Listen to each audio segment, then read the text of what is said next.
Episode 92 chanting against विधि। विधि और मोहित बिना किसी को बताए अपने प्राइवेट जेट में वापस आ गए।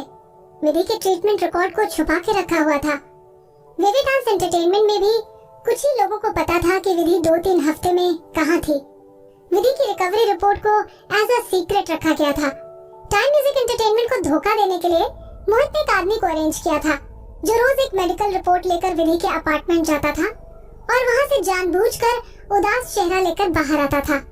मोहित जरा भी आरव को विधि की रिकवरी के बारे में भनक नहीं लगने देना चाहता था। फाइनली कंपटीशन का दिन आ गया। उस रात अंबेडकर स्टेडियम मुक्ति और विधि के फैंस से खचाखच भरा हुआ था। विधि वहाँ अंबेडकर स्टेडियम के बाहर व्हाइट कलर के लिमोजीन में मेघना के साथ पहुंची। विधि ने ब्राउन कलर का गाउन पहना हुआ था जिस पर गोल्डन कलर से डिजाइनिंग हो रखी थी। गाड़ी से उतरने से पहले उस व्हाइट लिमोजीन को फैंस और रिपोर्टर्स ने दोनों तरफ से घेर लिया। शायद लोग उसका वेलकम करना चाहते थे। नहीं, वेलकम नहीं, बल्कि लोग विधि के ऊपर अपने गंदे कमेंट्स कर रहे थे। विदुषी शर्मा, तुम कितनी बेशर्म हो, तुम्हारी आने की हिम्मत भी कैसे हुई? विदुषी शर्मा, हमारी मुक्ति तुम्हें कच्चा चबा जाएगी। तुम हमारी मिस मुक्ति के सामने कुछ भी नहीं हो। वो तुम्हें आज बहुत गंदे तरीके से हराने वाली है। हाँ, आज की रात तुम्हारे एंटरटेनमेंट सर्कल की आखिरी रात होगी। आज तुम्हें हमारी मुक्ति धूल चटा के मानेगी। एंटरटेनमेंट सर्कल से बाहर निकलने के लिए तैयार हो जाओ विदुषी शर्मा। आज तो तुम्हें कोई भी नहीं बचा सकता। तुम्हें यहाँ से शर्मिंदगी में वापस लौटना होगा। Get out of the entertainment circle Vidushi Sharma. Get out of the entertainment circle Vidushi Sharma.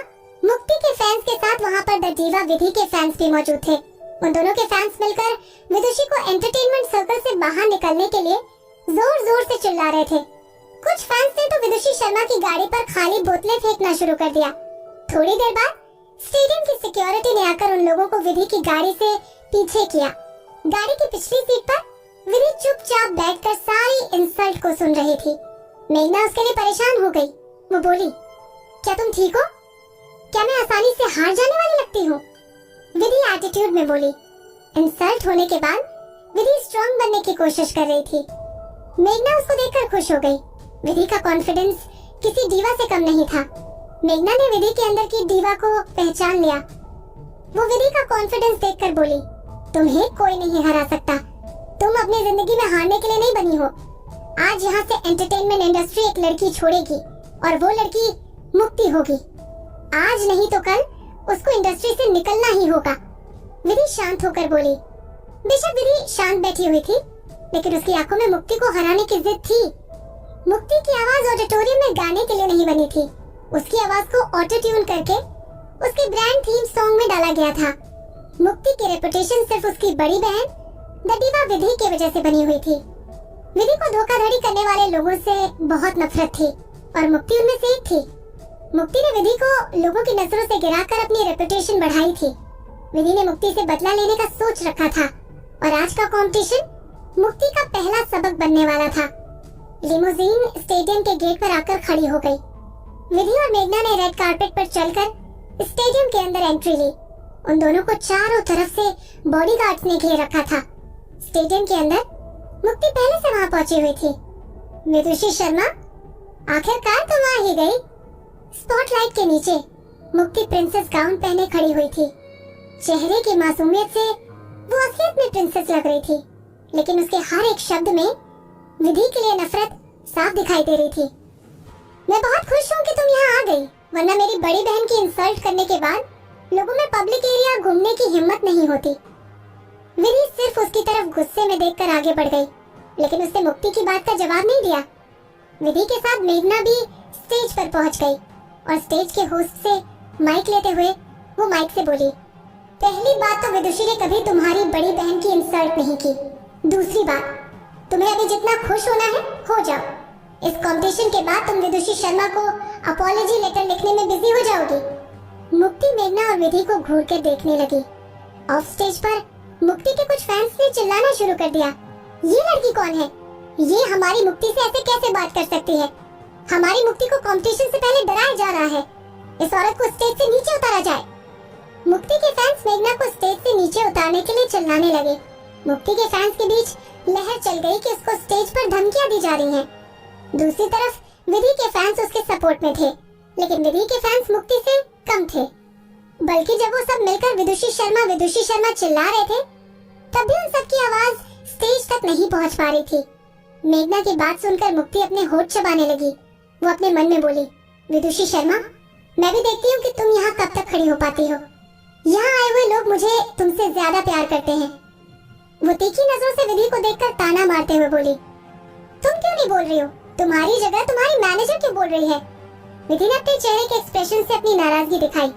मेघना एक बार फिर से विधि की जगह जवाब देते हुए बोली, विदुषी कुछ दिनों से अच्छा फील नहीं कर रही है। उसके गले को डॉक्टर ने अभी रेस्ट के लिए बोल रखा है और वो ज्यादा बोलना नहीं चाहती। उसका गला खराब है और वो अपनी आवाज को सिर्फ गाना गाने के लिए इस्तेमाल करेगी, इसीलिए उसकी जगह मैं बोल रही हूँ। अच्छा हुआ, इस कमीने की आवाज अभी तक खराब है। उसकी मैनेजर उसकी जगह इसीलिए बोल रही है क्योंकि वो बोल नहीं सकती, और गाना गाना तो दूर की बात है।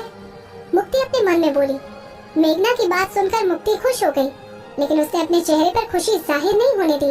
वो बोली, विदुषी, तुमने मुझे पहले क्यों नहीं बताया कि तुम्हारा गला खराब है? हम इस कंपटीशन को किसी और दिन अरेंज करवा देते। अब अगर मैं यहाँ जीत गई तो मेरी उस जीत का क्या फायदा? एग्जैक्टली।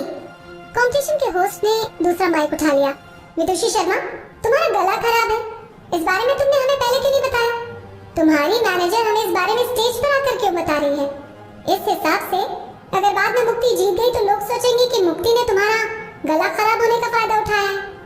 कंपटीशन के होस्ट को टाइम म्यूजिक एंटरटेनमेंट वालों ने पैसे खिला दिए थे और वो मुक्ति का साथ दे रहा था।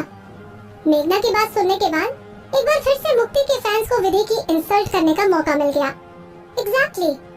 विदुषी की मैनेजर जानबूझकर उसका गला खराब होने के बाद स्टेज पर बता रही थी, जिससे कि विधि को लोगों की सिंपैथी मिल जाए। हम पहले से ही जानते कि ये लड़की हमारी मुक्ति मैम को नहीं हरा सकती। चालाक और बेशर्म लड़की। विदुषी शर्मा तो बीमार होने का नाटक कर रही है, असलियत में तो हमारी मुक्ति मैम बीमार है। तुम बिल्कुल सही बोल रहे हो। ऑडियंस के बीच विधि बुरी लगने लगी। मेघना का ध्यान ऑडियंस की तरफ था। वो विधि की इंसल्ट सुन रही थी। इन लोगों में जरा भी दिमाग नहीं है। जब मुक्ति ने अपनी बीमारी का नाटक किया था, तब ये लोग उसको सिंपैथी दे रहे थे, लेकिन अब जब विधि सच में रिकवर करके आई है, तो इन लोगों को झूठ लग रहा है। मुक्ति अपने मन में बोली। बेशक वहाँ की ऑडियंस जितना भी विधि को नीचा दिखाने की कोशिश कर रही थी, लेकिन मेघना ने विधि का साथ नहीं छोड़ा। वो खांसते हुए बोली, तुम जानना चाहते हो कि विधि ने अपने गले के बारे में पहले क्यों नहीं बताया? क्यों? मेघना के सवाल को सुनकर मुक्ति सोचने लगी, क्योंकि मेघना ने माइक को अपने मुंह के पास पकड़ा, जिससे कि सब लोग उसकी बात सुने। तुम्हारी जैसी बेसुरी सिंगर से कम्पीट करने के लिए विदुषी को ज्यादा एफर्ट लगाने की जरूरत नहीं है। ऑडियंस में खड़े विधि के फैंस जोर जोर से हंसने लगे। हालांकि मुक्ति के फैंस ने मेघना को जोर जोर से गालियां देना शुरू कर दिया। वहाँ ऑडियंस के साथ रिपोर्टर्स की भी भीड़ जमा होने लगी। मेघना की बात सुनने के बाद रिपोर्टर्स में हलचल मच गई। प्रेस रिलीज की जल्दी से तैयारी करो, ये तो लाइव ब्रेकिंग न्यूज है। एक रिपोर्टर ने अपनी प्रेस कंपनी में कॉल कर दिया।